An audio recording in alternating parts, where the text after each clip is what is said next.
Chào anh em thợ máy nhé. Clip hôm nay tôi chia sẻ thêm cái vấn đề về chảy dầu chảy nhớt bên ốc điện trên dòng xe số, cụ thể là chiếc Waze S100 trước màn hình đây các bạn nhé. Tôi sẽ cụ thể và chi tiết để cho các bạn dễ hiểu nhất các bạn nhé. Hôm nay tôi sẽ chi tiết và cụ thể trên chiếc xe này các bạn nhé. Chiếc xe này thông báo với các bạn là dầu ra be bét ướt hết cả gầm.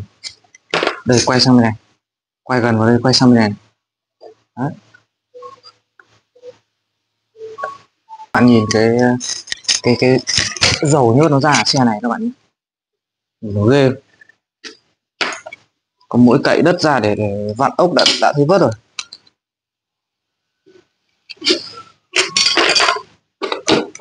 Đấy, tháo ra cái nhớt trong nốc chảy ra luôn các bạn nhé.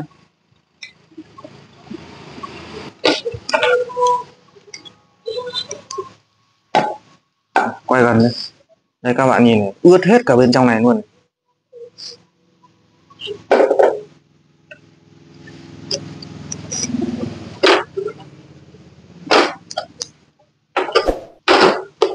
Để lên trên này cho gọn nha các bạn nhé. Tiếp theo nữa là cái phần này tháo lắp, thì xe nào cũng như vậy các bạn nhé. Tháo lắp, cái vấn đề tháo lắp tôi không đề cập đến, quan trọng là tháo ra để là hướng dẫn cho các bạn thay phớt làm thế nào nhớt không ra nữa các bạn nhé.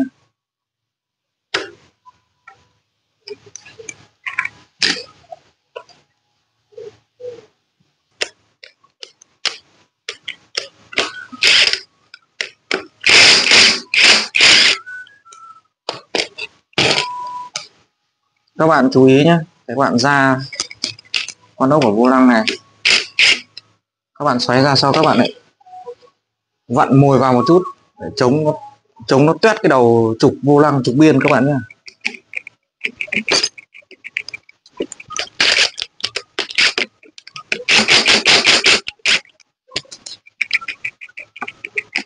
Đấy, sau đó các bạn tháo này.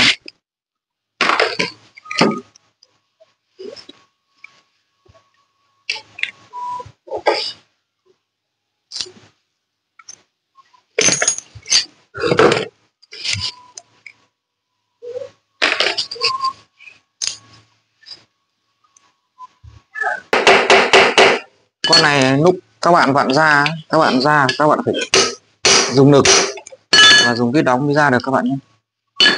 Khi mà các bạn xoáy vào thì không cần đóng nữa.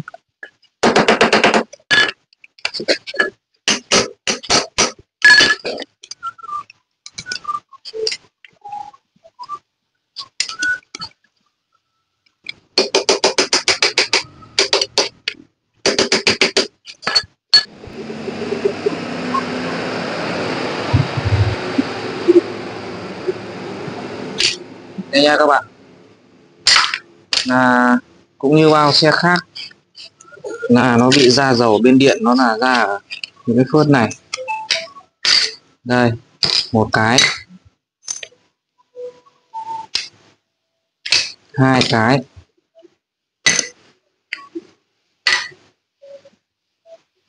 và cái thứ ba nó là cái phớt chỉ này. Đây các bạn nhé, phớt chỉ đây. Phớt chỉ của xe này là chưa thay bao giờ các bạn nhé. Hôm nay là lần đầu tiên thay 3 phớt này. Nó quay gần đây. Đây các bạn nhìn nhá, khi các bạn tháo cái mâm chặn dầu cái bên điện này ra, các bạn chú ý tôi này. Thứ nhất là cái bánh bơm dầu, đây là bánh bơm dầu, các bạn xem cái cốt này nó còn dính vào cái cao su này không? Đây là cái cốt này, đây là cao su, còn đây là răng nhá. Quay gần tí nữa. Đây là cốt cao su, đây là cốt sắt này, đây là cao su. Cái bánh bơm dầu rất quan trọng. Các bạn xem ok thì để nguyên, còn nếu mà hỏng là các bạn phải thay luôn cái bánh này. Tiếp theo là cái bánh tì cam nhé. Bánh tì cam các bạn cũng xem như vậy, xem răng còn không. Đây xe này ok. Tiếp theo nữa là cái piston tăng cam, là chỗ này nó là cao su các bạn, từ chỗ này trở xuống nó là sắt, chỗ này trở lên một đoạn ở tầm 1 phân, đây nó là cao su, nó phải có miếng cao su này thì xe chạy nổ mới êm được các bạn nhé. Đấy là cái vấn đề bên trong này.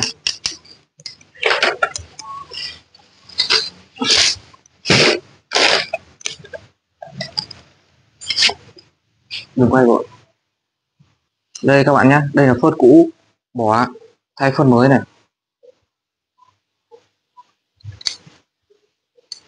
Như những clip khác các bạn kiểm tra, quay gần đây, các bạn kiểm tra cái rãnh này nếu còn nó còn thừa nhiều quá thì các bạn phải cho phốt khác, như như cái phốt này vào đây là ok, tôi thấy ok rồi các bạn nhé, tôi thấy ok rồi, đúng chưa, là các bạn lắp vào đây là ok luôn. Sau khi mà đã cho phốt mới vào đây các bạn nhé, vệ sinh qua cái mép này và các bạn lắp vào. Bình thường là các bạn bôi keo, phải bôi keo, nhưng mà tôi làm quen rồi các bạn nhé, tôi không cần bôi tí keo nào hết, tôi lắp phốt vào là tôi lắp vào thôi. Đây,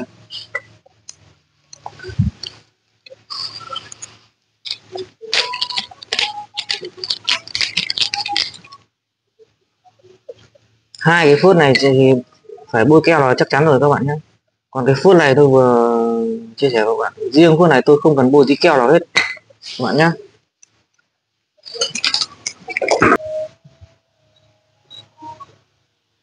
Hai phốt này thì phải bôi keo các bạn nhé.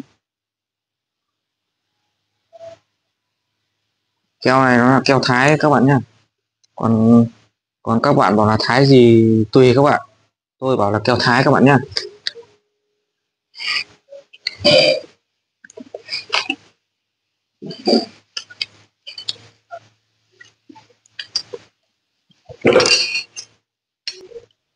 Các bạn gõ đều nhé, các bạn gõ đều cho nó vào đều và để một lúc cho nó khô keo đi. Đấy, ok. Tiếp theo đến cái đĩa đề, đây là cái đĩa đề các bạn, cũng bôi keo tương tự như vậy.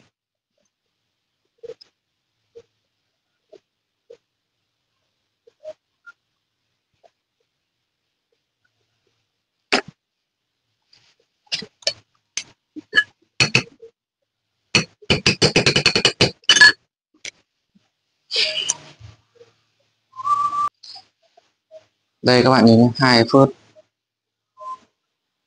tôi đóng vào đĩa đề và mâm chặn dầu.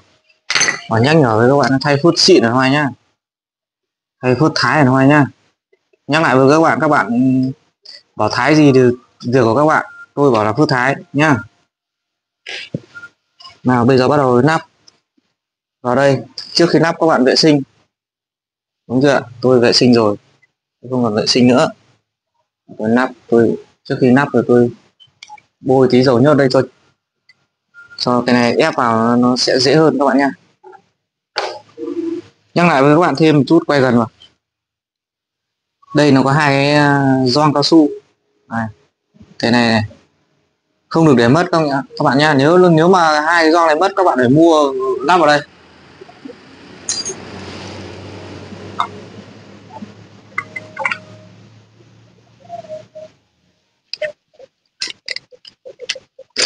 Đây vào cái mâm chặn dầu này các bạn.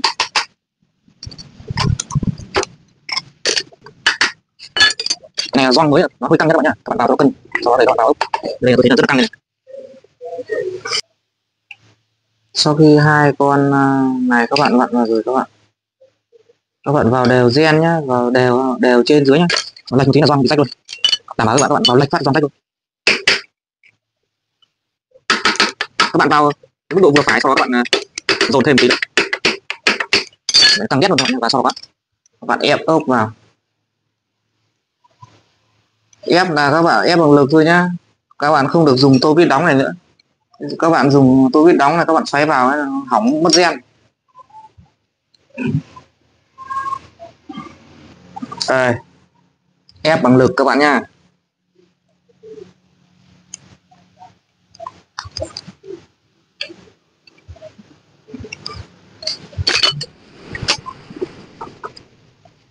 Rồi sau đó bạn đã sinh qua một chút, các bạn đắp cái cuối cùng này vào. Phanh. Các bạn xem video, thì dễ hiểu không ạ? Dễ hiểu, mình dễ hiểu tốt này, rất là cụ thể các bạn nhé. Và trên hôm nay là xe Huawei WF 100 các bạn nhé. Mà tôi làm clip là trên xe của khách luôn, chứ không có xe để minh họa các bạn nhé. Tất cả những clip trong kênh tôi làm là trên xe của khách chứ không có xe minh họa, không có xe minh họa các bạn nhé, trực tiếp xe của khách luôn. Đó, sau đó các bạn cho vào các bạn cẩn thận hơn, các bạn cho cái dầu nhớt đây, đó, làm sao tháo ra dễ dàng. sau đó chúng ta con đem vào ốc và nhấp lại các bạn một lần nữa. Và khi các bạn tháo ra các bạn phải để ý không được phép quên một thứ gì đó nha. Khi mà các bạn ốc vào xong, các bạn phải kiểm tra xem nó có bị mắc hay gì không. Như vậy là xong các bạn nhé. Đây là clip ngày hôm nay tôi hướng dẫn cho các bạn trên xe Way GS 100. Còn những clip khác là ở xe khác các bạn nhé, không phải xe nào nó bị ra dầu ra nhớt bên này là nó cũng giống nhau cả. Có những clip là nó ra ở đây và ra cả đây nữa, và ra nhớt rất nhiều chỗ, ra cả ốc cam ở dưới này nữa. Nhưng ở chiếc xe này thì lại ra ở đây thôi, có xe thì lại ra cả ở trục nhông con, nhưng xe này lại không bị. Xe này chỉ bị ở cái lốc điện này thôi các bạn nhé. Nhắc lại một lần nữa, bạn nào mà chưa đăng ký kênh thì vào đăng ký kênh để xem một số clip về một số xe nhé, xe Jim, xe Way, rồi Way 100, Way 110 có hết các bạn nhé. Các bạn vào đăng ký kênh để xem những video đó. Còn hôm nay xin tạm dừng tại đây các bạn nhé.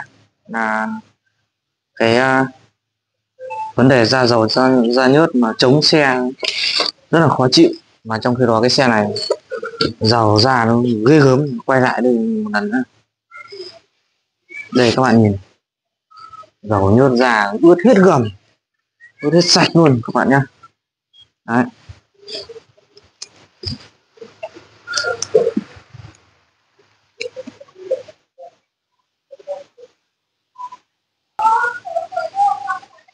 Hẹn gặp lại các bạn ở clip sau các bạn nhé.